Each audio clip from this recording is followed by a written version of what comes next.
Teknologi ramah lingkungan. Teknologi ramah lingkungan sedang ramai dikembangkan oleh berbagai negara di dunia. Hal ini tak lepas dari munculnya keresahan tentang banyak kerusakan lingkungan akibat kemajuan zaman. Teknologi dengan basis ramah lingkungan pun makin banyak diciptakan supaya kelestarian tetap ikut terjaga tanpa mengurangi kebutuhan manusia. Ada beberapa bidang teknologi ramah lingkungan yang telah berhasil dikembangkan, yaitu pertanian, perhutanan, tambang, kegiatan industri besar, sampai industri rumahan.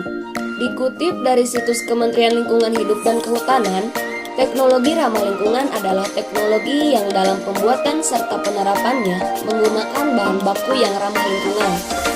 Sumber teknologi berbasis lingkungan, contoh berasal dari alam, seperti sinar matahari, air, dan angin. Tiga elemen ini merupakan sumber daya alam yang bisa diperbaharui dan tergolong tidak terbatas. Teknologi berbasis lingkungan memiliki ciri khusus. Hal ini pun akan jadi poin pembeda dengan teknologi tidak ramah lingkungan yang masih banyak dilakukan oleh sejumlah orang. Ciri teknologi ramah lingkungan juga akan mempermudah masyarakat untuk bisa mengetahui apa yang perlu dilakukan supaya industri yang dilakukannya tidak merusak alam. Ciri yang pertama yaitu memiliki prinsip keberlangsungan. Prinsip ini bisa dilihat dari penggunaan bahan baku yang bisa didaur ulang serta limbah yang dihasilkan tidak memberikan dampak kerusakan. Yang kedua yaitu selalu mengedepankan kelestarian alam.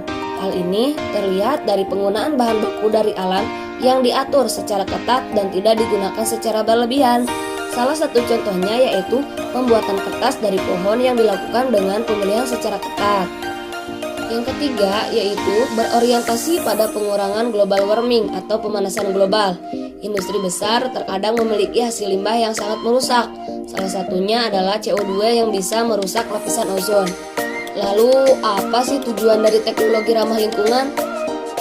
Dikutip dari laman Kemdikbud, teknologi berbasis lingkungan memiliki tujuan untuk memberi kemudahan dalam pemenuhan kebutuhan manusia, baik itu berupa produk atau jasa dengan memanfaatkan sumber daya alam yang bisa diperbarui. Ini merupakan salah satu prinsip dari teknologi berbasis lingkungan, yaitu sustainable. Dengan memanfaatkan sumber daya alam yang bisa diperbarui seperti ini, maka limbah yang dihasilkan akan lebih sedikit dan tidak membahayakan lingkungan sekitar. Setelah memahami tujuan teknologi ramah lingkungan, maka kita bisa berlanjut pada penerapan hingga mengetahui fungsinya. Adapun beberapa fungsi teknologi ramah lingkungan itu selalu berorientasi pada kelestarian alam. Berikut.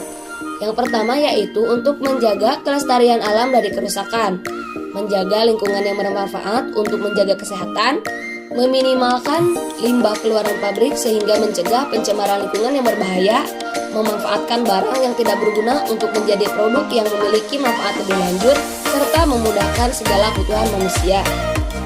Meskipun tujuan dan fungsi dari teknologi berbasis lingkungan sangat baik, ada sejumlah kendala juga harus dihadapi. Salah satu yang utama adalah menciptakan teknologi ramah lingkungan masih membutuhkan biaya yang mahal.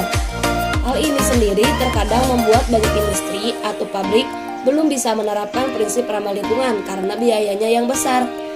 Namun, meskipun banyak perhatian dari masyarakat tentang hal ini, akhirnya membuat banyak perusahaan berusaha menerapkan prinsip ini. Dalam penggunaan teknologi berbasis lingkungan, banyak negara maju yang telah menerapkannya. Beberapa negara yang telah menggunakan konsep ini seperti Finlandia, Jepang, hingga Jerman, dan beberapa daerah di Indonesia juga loh. Dan juga, keragaman teknologi berbasis lingkungan pun begitu besar. Ada yang berada di bidang energi industri sampai transportasi. Contoh teknologi ramah lingkungan yang pertama adalah biogas. Biogas merupakan jenis bahan bakar alternatif yang saat ini banyak dikembangkan oleh banyak negara di dunia. Di Indonesia sendiri, pemerintah sudah mulai menekankan kepada industri rumahan dan besar untuk menggunakan biogas sebagai sumber utama energi perusahaan, sehingga prinsip ramah lingkungan bisa dicapai. Biogas sendiri diperoleh dari proses fermentasi bahan organik oleh bakteri anaerob dan bakteri yang hidup dalam lingkungan tanpa oksigen. Bakteri ini disebut mampu mengubah zat organik menjadi gas metana. Gas metana inilah yang nantinya digunakan sebagai bahan bakar utama. Beberapa hasil olahan zat organik yang bisa menghasilkan biogas sendiri ada seperti kotoran dan urin ternak. Salah satu yang populer adalah gas metana dari kotoran sapi yang dikembangkan oleh masyarakat.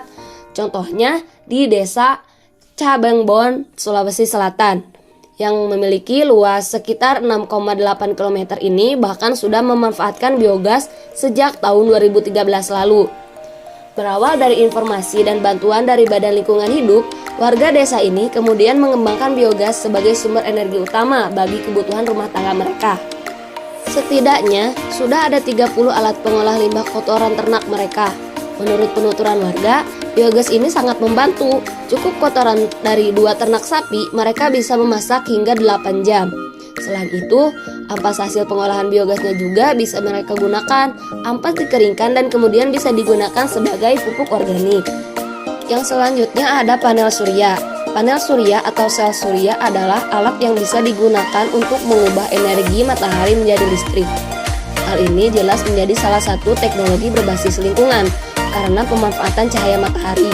Seperti yang sudah diketahui, cahaya matahari merupakan salah satu sumber daya alam yang tidak terbatas. Seiring perkembangan teknologi, pemanfaatan energi surya sangat mudah kita jumpai. Salah satu contoh pemanfaatan energi surya yang sering kita lihat yaitu pada pembangkit listrik atau PLTS. Energi listrik dihasilkan dari rangkaian sistem panel surya yang diletakkan di atap-atap rumah atau bangunan lainnya. Selanjutnya, energi listrik ini diproses sedemikian rupa sehingga bisa memanfaatkan untuk menyalakan alat-alat listrik di rumah. Selanjutnya, energi listrik juga bisa dihasilkan dari pemanfaatan angin. Biasanya pembangkit listrik tenaga angin dibangun di kawasan pesisir pantai karena memiliki aliran yang berasal dari pasang surut air laut. Ada beberapa negara yang terus mengembangkan penggunaan energi ini, yaitu seperti Belanda. Di Indonesia, pembangkit listrik tenaga angin banyak digunakan di kawasan Nusa Penida hingga Nusa Tenggara Timur. Setelah belajar tentang teknologi ramah lingkungan, perilaku hemat energi perlu kita terapkan dalam kehidupan sehari-hari, seperti membudayakan penggunaan sepeda atau berjalan kaki untuk kegiatan sehari-hari. Yang kedua yaitu mematikan lampu saat tidur atau saat siang hari. Sekian video pembelajaran kali ini, sampai jumpa di lain waktu.